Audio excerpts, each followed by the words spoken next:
शुक्लाम्बरधरं विष्णुं शशिवर्णं चतुर्भुजं प्रसन्नवदनं ध्याये सर्वविघ्नोपशान्तये। ओम श्रीकृष्ण परब्रह्मणे नमः। श्रीमद्भगवद्गीता अध सप्तमोऽध्यायः ज्ञानविज्ञानयोगः। 20వ శ్లోకం।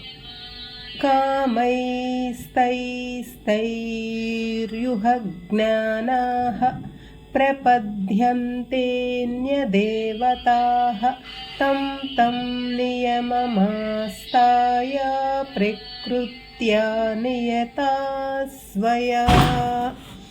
మానవులు తమ తమ సంస్కారములను అనుసరించి తమ మనసులో పుట్టిన ఆయా కోరికలు తీరటాని కోసం తమ వివేకమును మరచిపోయి పరమాత్మను తప్ప ఆయా రకములైన ఇతర దేవతలను వారి కొరకు నియమింపబడిన ఆయా పూజా విధానములను అనుసరించి పూజిస్తుంటారు.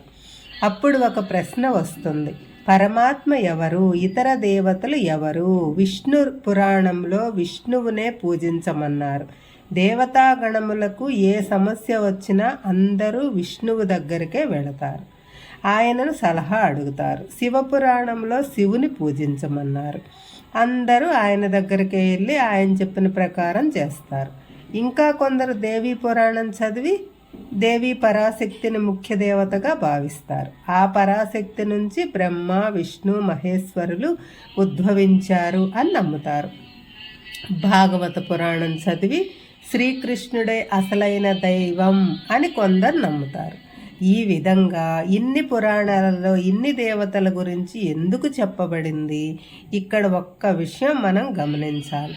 ఈ పురాణాలు అన్నీ రాసింది ఒకరే, ఆయనే వ్యాసుల వారు.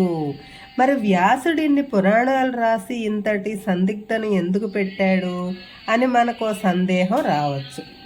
మానవులంతా ఒకే రకంగా లేరు. సత్వ రజోస్తమో గుణముల కలయికతో ఉన్నారు. ఒక్కొక్కరి భావజాలం ఒక్కొక్క విధంగా ఉంటుంది. ఆ కారణం చేత ఎవరికి తగ్గట్టు వారికి పురాణాలు రాసి పెట్టాడు వ్యాసుడు. అసలు ఉద్దేశం ఏంటంటే నిరాకారుడు, నిర్గుణుడు, నిర్వికారుడు అయిన పరమాత్మను గురించి తెలుసుకోవటానికి వివిధములైన మార్గాలు సూచించబడటమే కానీ ఆ దేవుడు గొప్ప ఈ దేవుడు గొప్ప అని భేదభావాలు పెంచుకొని కొట్టుకోవటానికి కాదు అని మనం అర్థం చేసుకోవాలి. ఈ నేపథ్యంలో ఈ క్రింది శ్లోకాలు అర్థం చేసుకోవటానికి ప్రయత్నం చేద్దాం. ఇక్కడి నుంచి వ్యాసుల వారు కృష్ణుడు అర్జునుడికి చెప్పినట్టు భక్తి గురించి చెప్పటం ప్రారంభించారు. భక్తి అంటే 2 రకాలైన భక్తి అని ఇదివరకే తెలుసుకున్నాము. మొదటిది ప్రాపంచిక విషయాల గురించి. మనం కోరుకునే వివిధములైన కోరికలు తీరటానికి భగవంతుణ్ణి వాడుకునే భక్తి, దీనినే సకామ భక్తి అని అంటారు. రెండవది ఎటువంటి కోరికలు లేకుండా కేవలం భగవంతుడిని పొందటం కోసం భగవంతుడిని అనునిత్యం స్మరిస్తూ భగవంతుని మీద భక్తి కలిగి ఉండటం, ఇది నిష్కామ భక్తి. సాధారణంగా మానవుల్లో ఎక్కువ మంది ఎల్లప్పుడూ ఏదో ఒక కోరిక కోరుకుంటూనే ఉంటారు. ఆ కోరికలు తీరటానికి వివిధములైన దేవుళ్లను దేవతలను పూజిస్తూ ఉంటారు. అన్నీ ఇచ్చే పరమాత్మను వదిలిపెట్టి కేవలం ప్రాపంచికమైన కోరికలు తీరటం కొరకు రకరకాల దేవతలను వారికి నిర్ణయించబడిన విధానాలతో పూజించటం మొదలు పెడతారు. ఉదాహరణకు రుద్రాభిషేకం, సత్యనారాయణ వ్రతం, వరలక్ష్మి వ్రతం, వినాయక వ్రతం, షోడశోపచార పూజలు, ప్రత్యంగిరాదేవి హోమం, సాయిబాబా హారతులు, నిర్ణీత సంఖ్యలో ప్రదక్షిణలు మొదలైనవి. ఇవన్నీ చేసి ప్రాపంచిక సంబంధమైన రకరకాలైన కోరికలు కోరుకుంటారు.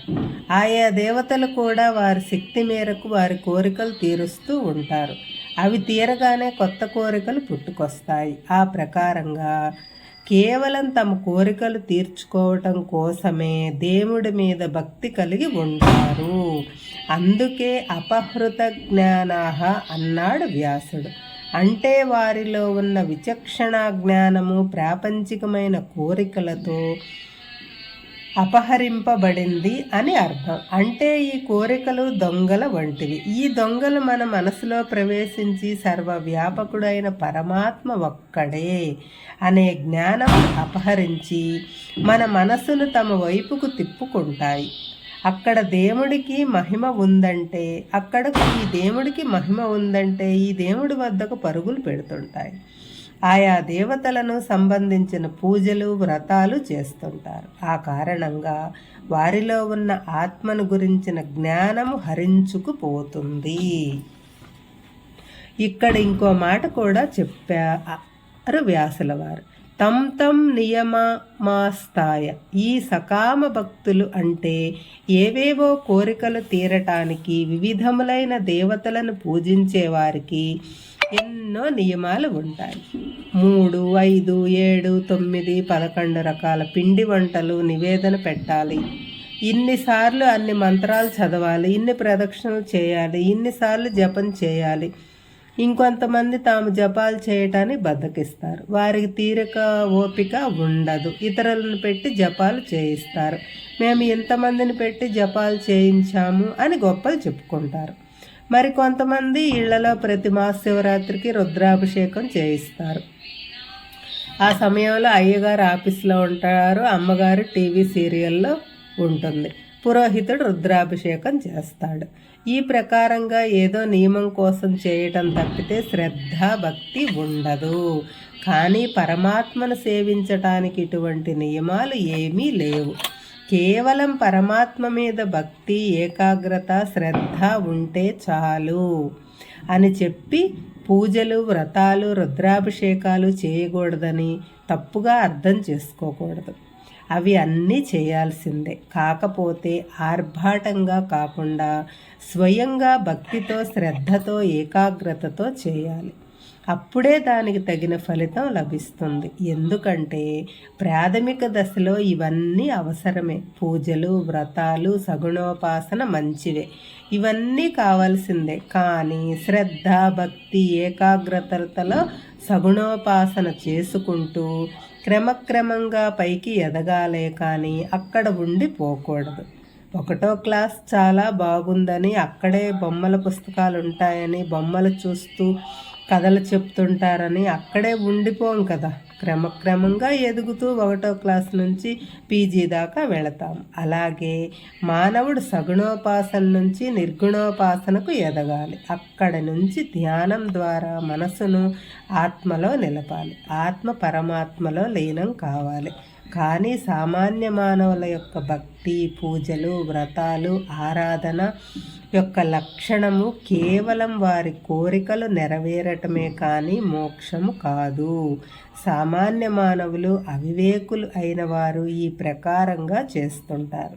కానీ కేవలం మోక్షం కావాలని సాధన చేసేవారు నిర్గుణుడు, నిరాకారుడు, నిర్వికల్పుడు, అవ్యయుడు అయిన పరమాత్మను తప్ప ఇతరములైన దేవతలను ఆరాధించరు. ఎందుకంటే వారి కోరికలు ఉండవు. కోరికలు ఉంటేనే కదా ఆ కోరికలు తీరటానికి ఈ విధంగా వివిధములైన దేవతలను పూజించేది. మోక్షం కావాలంటే కోరికలను విడిచిపెట్టాలి. అప్పుడు ఇటువంటి కోరికలతో కూడిన పూజలకు ఆస్కారం ఉండదు. ఆత్మజ్ఞానం కలిగిన వారు ఏ పూజ చేసినా, ఏ దేవుణ్ణి ఉపాసించినా అది కేవలం పరమాత్మలో ఐక్యం కావటానికే కానీ వేరు కాదు. మానవుడు ప్రాపంచిక విషయములలో, విషయ వాంఛలలో మునిగి తేలుతుంటే అటువంటి వారి కోరికలు మనిషిలోని జ్ఞానమును హరిస్తాయి, అజ్ఞానంలో పడవేస్తాయి. ఆ అజ్ఞానంలో పడకుండా సాధకుడు తగు జాగ్రత్త వహించాలి. హరే కృష్ణ.